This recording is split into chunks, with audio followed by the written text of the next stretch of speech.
카메라 켜고 이야기를 조금 하자면 지금 학원에 스테이플러 심이 없더라? 그래가지고 일단은 그냥 잘 보관 좀 하고 있어 보세요. 지금 보는 파트가 직권의 변화 파트잖아, 그치? 그리고 직권의 변화 파트는 내가 이제 시험 기간 들어가면서 항상 얘기하는 게 지금 마찬가지야. 직권의 변화도 그렇고 그 다음에 뭐 생물도 그렇고 지금 우리 특히 기말고사 범위에 있는 생물도 그렇고 내용이 이게 응용이냐 암기냐의 비중을 따지면은 암기의 비율이 좀 더 높은 편이야. 그래서 우리 저번 시간에 직권의 변화 이제 필기한 거 있잖아. 그 필기한 거를 아무것도 없는 백지에다가 쓸 수 있어야 돼요.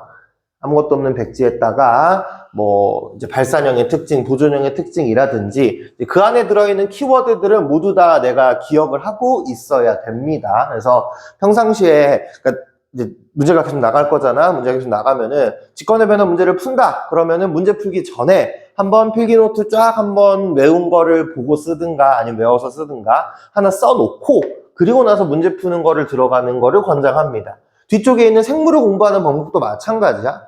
생물을 공부하는 방법도 마찬가지고 이제 뭐 나온 김에 추가적으로 조금 더 첨언을 하자면 물리 파트 같은 거는 공부할 때 그 요점 정리를 보는 거는 그다지 의미는 없다고 봐. 그럼 뭘 보냐? 유형 중에서 대표 유형들이 몇 가지 있잖아. 특히 내가 수업 시간에 풀어준 문제들이 있지. 그치? 우리가 수업 시간에 풀었던 문제들이 운동량 충격량이나 아니면은 뭐 운동량 충격량 관련해서 막 뭐 공 두 개 막 부딪히는 문제라든지 아니면은 뭐 그래프 해석하는 문제라든지 이런 몇몇 대표 문제들의 풀이를 보고 들어가는 게 제일 괜찮은 공부 방법이라고 생각을 해, 스타트를 할 때. 그래서 첫 번째 장에 주로 있는 내용은 판구조론과 관련된 내용들, 판과 관련된 내용들인데 여기는 우리가 그림으로 따지면 3번 그림을 좀 한번 봐볼까? 3번 그림에서 나와 있는 게 지금 위쪽에 제일 위쪽에 지각이 있고요. 왼쪽에 해수면에 걸쳐가지고 좀 색깔이 다른 면이 있잖아. 그치? 이게 지금 표현하고 있는 게 왼쪽은 해양지각, 오른쪽은 대륙지각을 의미하고 있는 거겠네.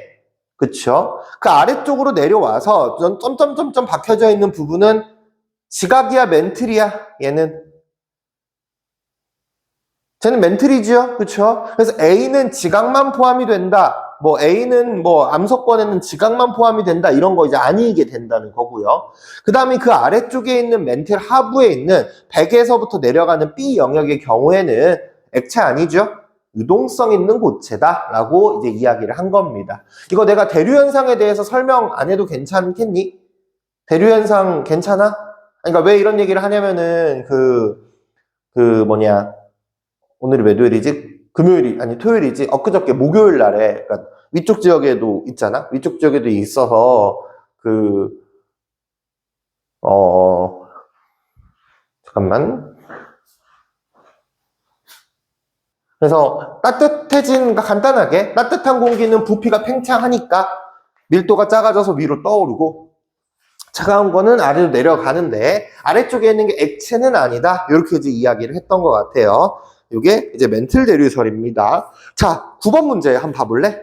9번 문제를 보면은 이거를 고등부 문제는 뭐 이번에 시험 대비하면서 하면 느꼈겠지만 이 위쪽에 있는 텍스트를 빨리 캐치하는 게 중요합니다. 그래서 동아프리카 열곡대 주변의 판이라는 글자를 봐야 돼요.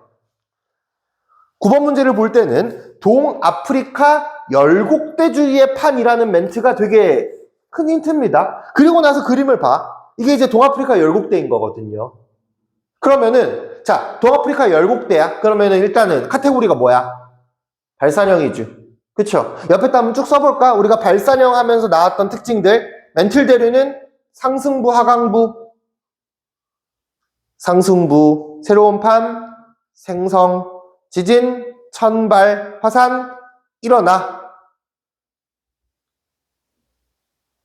그쵸? 그리고 보기 보면 돼.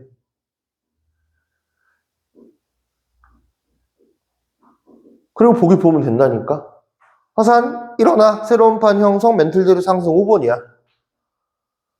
그러니까 내가 이제 하는 게 문제에 나오는 것들을, 이거 내가 만든 문제가 아니잖아. 문제에 나오는 애들을 가지고 걔네들을 뽑아놓은 거야. 그래서 그러니까 내가 필요한 정보가 어디에 어떠한 형태로 되어 있는지. 그래서 약간 어떤 느낌이냐면 왜 막 이런 거 있거든. 그 공부 잘하는 애들은 그 내가 그 뭐지? 그 인터넷 돌아다니다가 이런 거 봤거든. 그 시험 컨닝법. 내 머릿속에 가상의 노트를 만든다. 그러니까 내 머릿속에 가상의 노트를 만든 다음에 이 노트를 컨닝한다.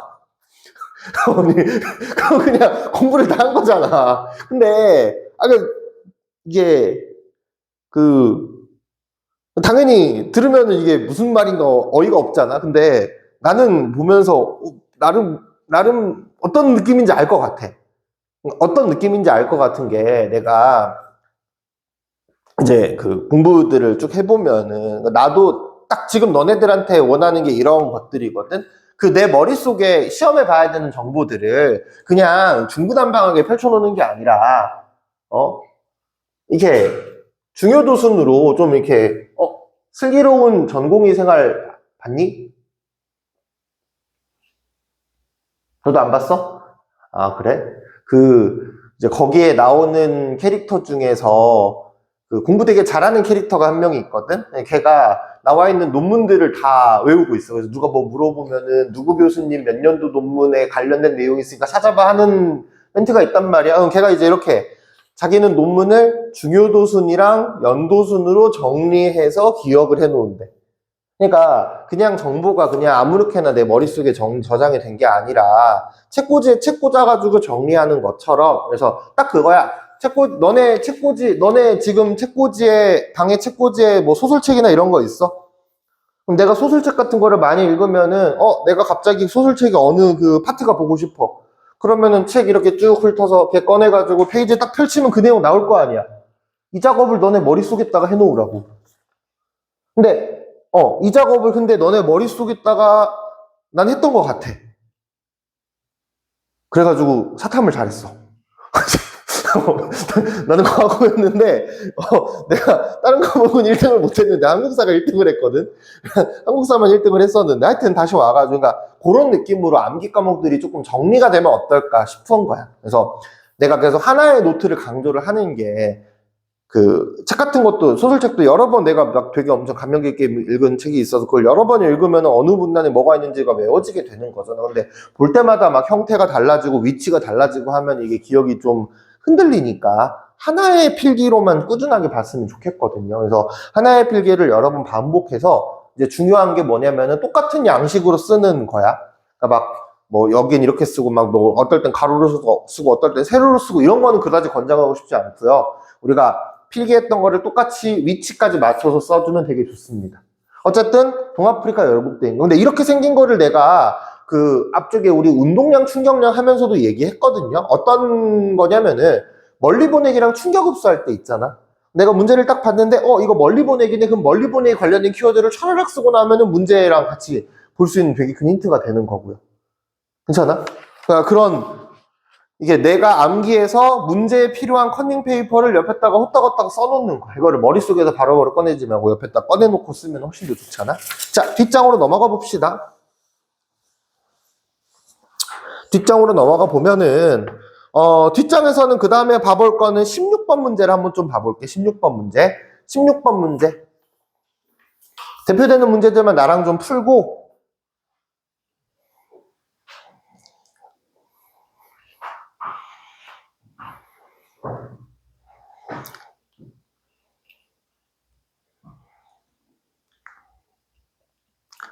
16번 문제 여러 개의 경계가 한꺼번에 동시에 나오는 상황입니다. 그러면은 얘네들의 판의 움직임, 우리 필기했던 거 보면서 하는 거예요.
자, 이제 경계들을 좀만 봐봅시다. 이제 벌어지고 가까워지고를 보는 거야. A가 두 개의 판과 판이 멀어지죠.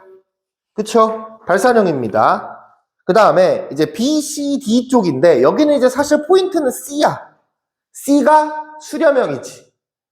그쵸? 수렴형 중에서도 밑으로 말려 들어가니까 섭입형 경계라고 보면 되겠네요. 그러니까 C가 딱 어디냐면 해구의 지역인 거고요. C가. 그쵸? 그 다음에 B가 볼록 올라와 있잖아. 근데 여기는 그러면 굳이 따지면은 자, B 오른쪽은 바다지. B 왼쪽은 바다야 육지야. 육지네 물이 안 들어갔잖아. 그러니까 얘는 섬은 아니겠네. 그래서 얘는 굳이 따지면은 B가 습곡 산맥이기는 합니다. 그리고 A는요 바다야 육지야. 바닷물 안 들어왔잖아. 그럼 육지면 여긴 열곡대겠네. 그런 것도 있을 거고요. 그래서 열곡대에서 멘틀대를 상승하니까 맞고요. C가 수렴형인 것도 맞고요. 다시 열곡대 발산형에서 천발 지진이니까 틀렸고요. C에서 D로 갈수록 지진이 발생하는데 이거는 맞나요? D 쪽에 지진 안 나죠. 그렇죠. 이거를 올바르게 바꾸려면 C에서 B로 갈수록 발달한다라고 하면 괜찮겠네. 괜찮나요? 뭐 이런 것들이 들어가 있을 겁니다. 이제 네?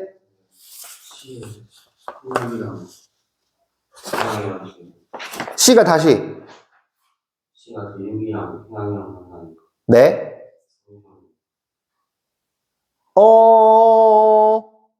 그래서 섭입형이라고 하는 것보다는 판 봐봐. C, 그러니까 D 아래쪽에 D가 있는 그 해양판이 있잖아. 해양판이 밑으로 들어가고 있지 않아? 그래서 섭입형이 나는 조금 더 판단하는 게 좋은 근거 같은데? 그러니까 대륙과 해양이 만나서 섭입형이다도 뭐 틀린 건 아닙니다만 제일 확실한 거는 지금 CD에 있는 그 해양판이 밑으로 이렇게 들어가잖아. 그래서 섭입형이라고 했으면 좋겠어. 조금 더 좋은 정답은. 되겠나요? 그러니까 14번도 왼쪽에 쓱 보면은 밑으로 들어가는 거 보여? 밑으로 쏙 들어가니까 섭입형인 거고요. 근데 또 왜냐면 12번의 경우에는 살짝 눈길을 주면은 12번에 가는 충돌이고 나는 섭입인 거잖아. 그러니까 그런 것도 같이 좀 연달아서 판단을 좀 해주면 좋고요. 그쵸? 그 다음에 이제 15번 문제는 풀 건 아니고 자료만 좀 몇 가지 볼 건데 15번에 A랑 C 있는 지역 있죠? A랑 C 있는 지역. A랑 C 있는 지역이 만약에 우리가 A 지역을 실제로 가보잖아? 그럼 저기 천발 나오기는 하거든? 근데 여기를 보존형이라고 치지는 않을 거야. 다시 실제로 가면 저기가 보존형처럼 가. 왜냐면 얘가 봐봐. 우리가 이렇게 그러니까 방향이 반대로 돼서 이렇게 지나가면 완벽한 보존형이긴 하는데 요렇게 가는 것도 보존형이거든요. 그렇지 않아? 요렇게 가는 거. 그러니까 이게 이제 상대적 움직임이라는 멘트를 썼던 게 요거거든. 왜냐면 봐봐. 얘 입장에서는 얘가 뒤로 가는 것처럼 보이거든. 얘 입장에서는 내가 가만히 있고 얘가 천천히 앞으로 가는 것처럼 보인단 말이야. 그렇기 때문에 이제 실제로 가면 저기가 보존형에 발달하는 건 맞는데 우리가 문제 풀 때는 A랑 C는 아무것도 아니라고 칩니다. B만 보존형이라고 칠 거야. 문제 풀 때는. 어떤 느낌인지 알겠나요? 문제 풀 때랑 실제랑은 조금 차이가 있다라는 거. 자, 뒷장 조금 더 넘어가 봅시다. 뒷장 더 넘어가서 이제 세계 지도들을 찍어가지고 보기는 할 건데 24번 문제 한번 봐볼까? 24번 문제.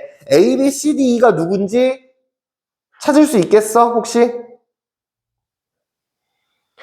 이렇게 화살표가 나와 있으면 힌트도 조금 되기는 해. 그래서 A, B, C 24번 문제 한번 좀 풀어봅시다. 24번 문제.